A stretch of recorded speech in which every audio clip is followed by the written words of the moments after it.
Historias, realidades paralelas impresas en un papel.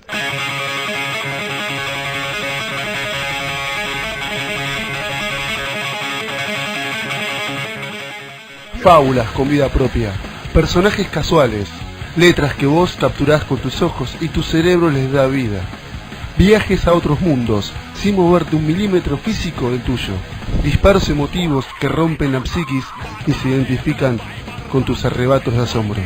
Letras, palabras, frases y finalmente vos allí capturándolo todo, recreándolo todo y siendo el responsable de que esas historias tomen vida una vez más. Ahora, el cuento. Carpe diem.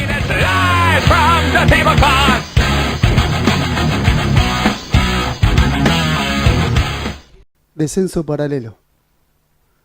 Todo el remolino se afana por alcanzar la cima. Te crees que a los demás arrastrás y eres tú el arrastrado. Fausto.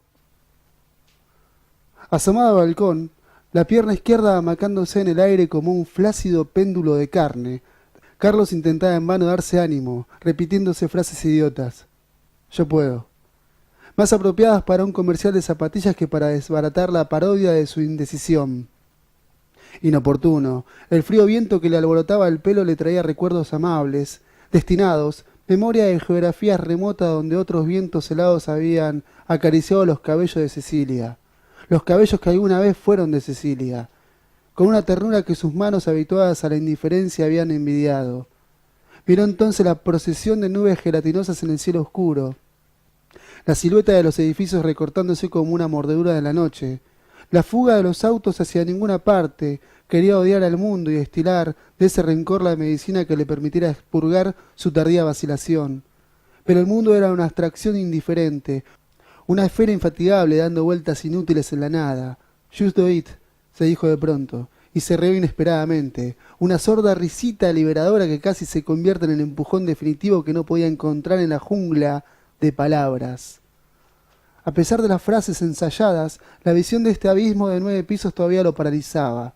Había imaginado este instante durante muchas noches prostradas, infinitas. Sabía que debería eludir el pánico, para lo cual había ideado la estrategia de asociar la cadena de actos minúsculos. Ir al balcón, colgarse de la reja, zambullirse. Con una actividad ordinaria, cotidiana, salir de compras, cruzar la calle, saltar un charco.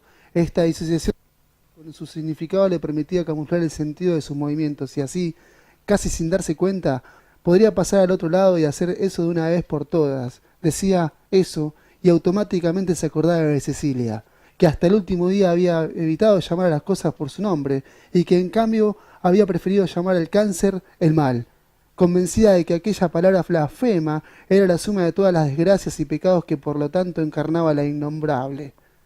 La omisión de la palabra quizá lo ponía a uno a salvo de la enfermedad, y quién sabe, hasta le evitaba una terrible sanción divina. Con el tiempo fue sofisticando la estrategia, enriqueciéndola con detalles deliciosos. Llegado el momento, se diría que estaba en la Bombonera, que tan solo una pared mínima separaba a la popular de la platea, que apenas con un salto estaría del otro lado. Otros aditamentos, sería un superclásico. El policía se pasearía con el ovejero alemán del otro lado de la reja, se rompería una pierna en el salto, convertían eso en una aventura excitante, de manera tal que casi valdría la pena seguir viendo para contársela a los amigos. Sin embargo, el vacío insondable hecho de balcones, cables y toldos bostezaba horrores inconfundibles, imposibles de enmascarar.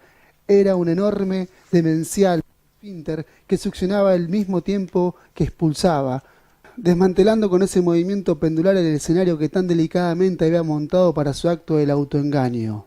Mientras vacilaba aturdido, advirtió un movimiento en el balcón contiguo. Raúl regaba aplicadamente sus pocas plantas esqueléticas con un jarrito de plástico. Ajeno a cualquier otra acción o circunstancia en el mundo que no fuera él, Raúl regando sus famélicas plantas con un jarrito de plástico. Aunque Carlos se sintió aliviado por su indiferencia, seguía fatalmente aferrado a la baranda, paralizado. Sintió una vergüenza insólita, tan desproporcionada que casi se arroja al vacío, aunque más no fuera para ahorrarse de explicaciones y evitarse de paso el ultraje de la mirada de los otros. Por suerte, Raúl siguió un rato atareado con sus macetas y luego de una rápida inspección de las hojas de un ficus se hundió silencioso en las entrañas de su departamento. Carlos comprendió que necesitaba una palabra. No alcanzaba a Cecilia, no era suficiente. Cecilia buscaba una razón que lo justificara y lo alejara de una vez por todas de su patética indecisión. Mientras permanecía suspendido en la boca del abismo, se le dio por enumerar descensos literarios, con la secreta ilusión de encontrar en esos hundimientos ficticios una correspondencia, una razón, tal vez una palabra reveladora. ¿Cuántos infiernos había atravesado el Dante? ¿Cuántas espiras tenía el helicoide de Marechal? Él no podía recordarlo, pero aún así tenía la certeza de que esos infiernos nebulosos eran más eficientes y tolerables. Había en ellos algo heroico y trascendente, de modo que uno se entregaba a sus tormentos con la secreta esperanza de la redención. Pero eso era literatura, y la literatura era palabra, y la palabra era aire. El arte es basura, pensó escandalizado. La gente en las películas sufre con estilo, con glamour, en tomas primorosamente ralentizadas, pero en la vida real nadie se muere en cámara lenta. De pronto un golpe de viento lo sacudió en el aire, haciéndole tambalear en el vacío. En la distancia había soltado las manos de la baranda, de modo que solo lo sostenía el precario contrapeso de su cuerpo en el aire. Comprendió horrorizado que su voluntad no podía contra el universo y que las circunstancias ordenaban los hechos a su antojo, como lo habían hecho siempre, aunque él pensara lo contrario, sin quererlo.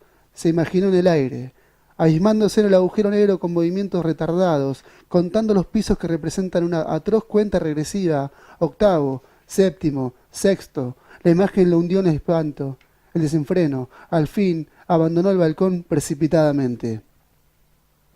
La puerta del noveno B se abrió de golpe. Raúl lo miraba con ojos que intentaban ser amables, aunque la medialuna de su boca disimulaba apenas un rictus de fastidio. Conservaba todavía en su mano el bajarrito de plástico, una burda advertencia del límite infranqueable que había establecido entre él y el mundo. —¿Qué cara? —dijo Raúl ensayando una sonrisa. Carlos lo miró inexpresivamente, los ojos ausentes sobrevolando otro lugar, otro tiempo. Entró sin decir palabra, quinto, cuarto, y se sentó en el sillón, cerca del balcón. Sintió la camisa empapada de sudor adherida al cuerpo como una piel protectora. En el aire se hubiera inflado como una paracaídas. Un fofo globo aerostático desplomándose a tierra sin helio, sin vida. —¿Un whiskycito? —preguntó Raúl, aunque más bien parecía estar hablándose a sí mismo. Si bien no eran amigos, las charlas casuales de ascensor les había revelado alguna que otra frágil afinidad. La condición compartida de hombres solos, los desdenes sociales, el gusto musical, a fuerza de ahorrarse confidencias, se habían derivado lentamente y sin quererlo en una especie de relación cuasi amistosa, cenida a fronteras insalvables, a reservas sobreentendidas, sin esperar respuesta. Raúl llenó un vaso generoso, pero en lugar de ofrecérselo a Carlos, le dio un largo y ruidoso sorbo. Luego se acercó al equipo de música y subió el volumen. Estaba escuchando algo de jazz. La conjunción de las notas sensuales y la promesa narcótica del whisky fueron un refugio frágil e inesperado, al que Carlos deseó arrojarse con desesperación. Tercero. —¿Coltrane? —preguntó. Solo entonces percibió el susurro detrás de la música, un amortiguado silbido de máquinas a fragor de espadas o rugido de bestias. A pesar de la curiosidad, prefirió ignorar el origen del zumbido y entregarse en cambio a la hipnosis de la música, al letargo del olvido. —Estoy denso con Coltrane. Busquemos otra cosa —dijo Raúl en voz alta mientras revolvían el mueble de los compactos acomodados por riguroso orden alfabético. —Le falta emoción —acotó Carlos ausente—. Segundo. Primero. A pesar del esfuerzo, no podía desentenderse del creciente susurro y se preguntaba cómo hacía Raúl para ignorarlo tan olímpicamente. Se levantó del sillón y se acercó al balcón con las manos en los bolsillos, levantando los hombros en un súbito espasmo de frío. Aunque la brisa helada que venía de la noche apenas movía las cortinas, sintió una furiosa ráfaga abofetando sus mejillas, inflándole la camisa. Sin quererlo, recordó nuevamente los cabellos de Cecilia. Los espesos cabellos de Cecilia, acunados por vientos helados bajo una luna austral, lejanos, irrecuperables, y se preguntó si sus manos conocerían alguna vez la redención de la ternura. El susurro era ahora un furioso alarido de piedra. Se asomó por fin al abismo, planta baja, y allí abajo vio un círculo de curiosos cerrándose sobre el recién caído. Atravesando la música como un disparo, Raúl oyó el timbre. Fastidiado por ese asalto a su privacidad mientras regaba las plantas, había visto disimuladamente a Carlos haciendo quién sabe qué cosa en el balcón. Se acercó a la puerta con el jarrito aún en la mano y miró desganado por la mirilla. Por suerte no había nadie. —¿Un whiskycito? —se dijo aliviado mientras volvía al living. Llenó un vaso generoso y le dio un largo y displicente De sorbo. Se acercó luego al equipo de música y subió el volumen. Estaba escuchando algo de jazz. La conjunción de las notas sensuales y la promesa narcótica del whisky le devolvieron nuevamente a su pulcro paraíso privado. Estoy denso con Contrae, busquemos otra cosa, dijo en voz alta mientras revolvían el mueble de los compactos acomodados meticulosamente por orden alfabético. Detrás de la música, escuchó una especie de amortiguado alboroto que venía de la calle. Fastidiado, se volvió hacia el balcón para ver quién gritaba, pero solo vio el edificio de enfrente, donde alguna gente miraba hacia abajo y hacía señas.